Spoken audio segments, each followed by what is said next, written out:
Johala ma Nairobi manyo macho wang'o dukni gi Luthuli Avenue medo kwano lal mar mwandu ka giywak ne sirikand kaunti ma Nairobi kuom yule tich kendo mano mar kedo gi masiche matuch kaka mago mag mach.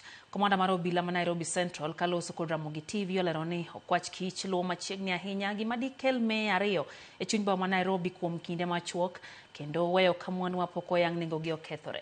Cynthia Onyango limo ka masira notimore kendo miyo ripod no heyo machal kod ma. Emane en chal mar mach ma lipot mar obila yango ni ochakore kar saa 11 mar odhiambo.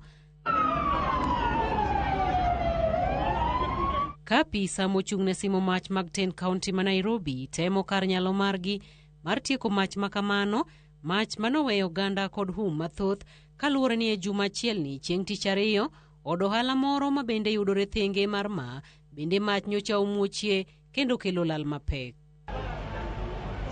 Okinyi mar Jumapil, dukani mayudore apaya matin mamunyu e alwora ma Luthuli iro pod wuokie. Seche 12 bang' mach muoche midhiambo manyoro kendo weyo weg ohala maka kod lal mapok oyang kwanne.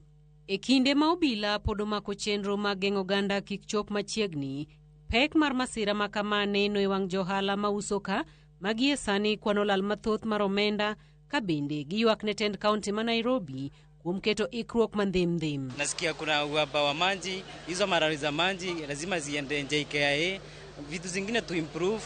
Kuzima moto ina take 2 to 3 days ndio izimike, vitu kama hizo warekebishe. Juu wakati inachukua muda sana tunapoteza a lot.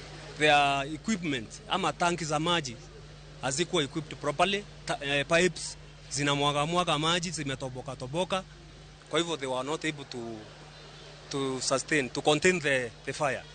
Lakini response ya City Council ilikuwa very slow. They took around 1.5 hours to respond to kwa hiyo moto. Giywago lal magimedo yudo kaluwore kod chochni mag yore ohala ahinya e teko mar sitima kod chiwo thuolo mar timo nonro magiwacho ni kawo kinde kendo medo mayo gi thuolo mar yudo omenda magichulogo udi kod dwaro mamoko. Sasa naona pia hii wiki ijayo juu unapatanga mkasa kama huu kitokea kuna shinda ya kufunguliwa. Kama sasa building haitafunguliwa juu ya stima na mambo zingine. Kwa siku unapata kuna lori zinapakingi mzigo hapa za kutoa mzigo ma TV, mambo ya simu hapa. Kama leo zingekuwa zimejaa hapa. So unapata biashara mingi tunapoteza juu ya kashfa kama hizi. Ikinde mapenjo pod medo nyuolore ewi Mei mosemuoche chuny boma ma Nairobi, komanda mar obila ma Central Philemon Nyakombo olero ni majno obila oywarego kuom kinde malach ka olero ni onge ng'ato ang'ata ma owito ngimane kata yudo hinyruok. Nyewa higi majno banyo watieke dakika moko kokalo saa 6. Majno nochako moko kinyi to kawuono bende ne wamanage mana gi jo firefighters mag Nairobi County Government. Onge report mara mora nitie ng'at manyo hinyre. En wach mwaluwo mondo wang'e gimomiyo gimanyomoko majno. E masira masani nono kod obila mag okwach kich ma bende olimo kar masirano kendo kawo nyirni kod gigo manyalo bedo ranyisi mar fwenyo gima okelo majno kod mayande omuo chieng' tich ariyo. Komanda mar obila okwayo jopiny mondo kinde duto bed akicha kendo thegre kod chwalore machiegni kod kuonde ma masira makamago nenoe. Ber kako kwan expert e nego mach to wasudo chien. Sudo chien no geng'o gik mang'eny, geng'o kuo, geng'o jomafundu manyalo chako mayo jowetegi.